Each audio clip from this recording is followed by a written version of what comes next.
हाँ भैया चलिए।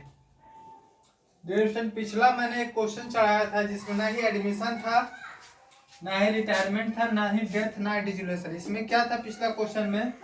पुराना रेशियो मेरा ये था, भविष्य में हम लोग तय किए कि ये रेशियो हम लोग बांटेंगे, ठीक है।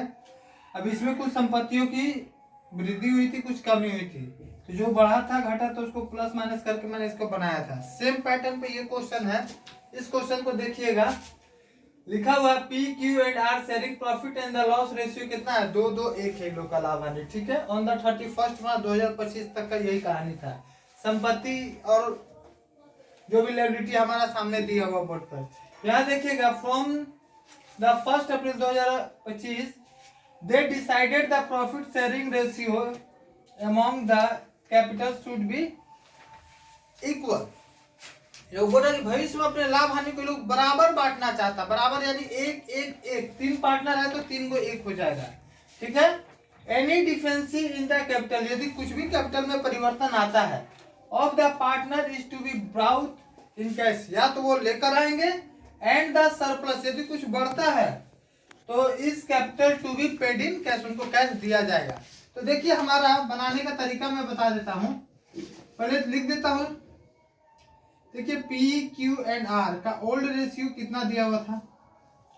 2-2-1, यानी 2/5, 2/5 और 1/5।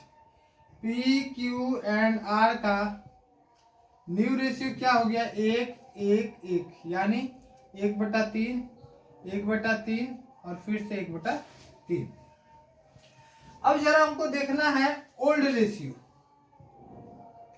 ओल्ड रेशियो P का, Q का और यहाँ R लिख देते हैं। P का ओल्ड कितना था? 60,000, Q का है 60,000, R का है 30,000। इसमें समझने के क्या है कि ओल्ड मेरा दिया हुआ है और न्यू रेशियो इन लोग का नया रेशियो के हिसाब से, ये कैपिटल ओल्ड रेशियो के हिसाब से था, ये नया रेशियो के हिसाब से लोग का कैपिटल कितना हो जाएगा? कैपिटल था कितना? 1.5 लाख। वर्किंग नोट में आप यहाँ करके दिखा देते हैं। 1.5 लाख का 1/3 करोगे तो 3×5 = 50,000 रुपया आता है। यानी इसका 50,000 बिजनेस में होना चाहिए, इसका भी 50,000 होना चाहिए नए रेशियो के हिसाब से, और इसका भी 85,000 होना चाहिए। स्टूडेंट जरा देखो, इसका बिजनेस में 60,000 था, होना चाहिए 50,000, तो इसका 10,000 रुपये प्लस है। इसका भी क्यू का 60,000 होना चाहिए था बिजनेस में था, और अभी होना चाहिए 50,000, तो इसका भी 10,000 प्लस है। इसका देखिए, इसका बिजनेस में 30,000 था, होना चाहिए अभी 50, तो इसका क्या है? 20,000 माइनस है। अब जिसका घटेगा वो लेकर आएगा, जिसका बढ़ा है वो लेकर जाएगा। मान लेते हैं किसका घटा हुआ है? आर का, तो आप लिख सकते हैं, देखिए 3 भाग में इसको बना सकते हैं, इसमें कोई परेशानी नहीं होती। इसका प्लस है तो ये लेकर जाएगा। जनरल एंट्री में क्या करेंगे? इसका प्लस है तो वो कैश लेकर जाएगा। कौन? पी, लिख दीजिएगा पी कैपिटल अकाउंट डेबिट 10,000। ठीक है, नरेशन लिख सकते हैं बीइंग पेड सरप्लस मनी, ये भी लेकर जाएगा क्योंकि इसका प्लस है, तो इसका भी हम लोग दे देंगे।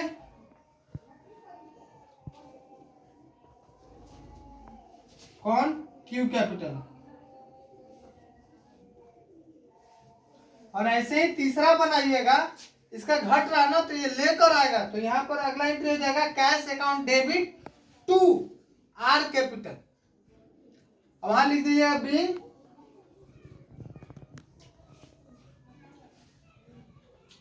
डिफरेंशियल अमाउंट रिसीव, जो उसका माइनस हुआ वो आ गया। एक पैटर्न ये हुआ। दूसरा पैटर्न बता रहा हूं, काफी आसानी से बता देता हूं।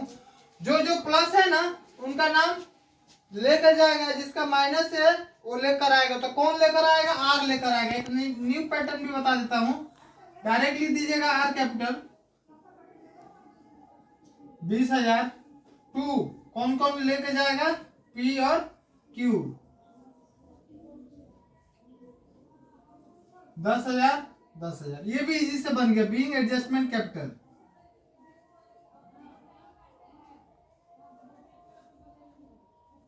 ये देखिए, इससे भी आसान, ये एक सेकंड फॉर्मूला है।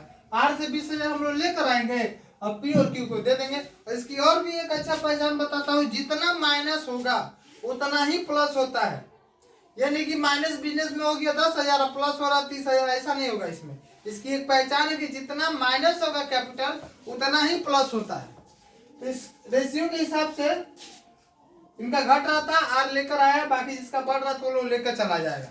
इसमें मैं कैपिटल को क्यों नहीं ध्यान दिया एसेट को, क्योंकि नया एडजस्टमेंट में किसी भी प्रकार का एसेट या लायबिलिटीज यानी संपत्ति और कर्जा में कोई तरह का एडजस्टमेंट नहीं दिया हुआ है।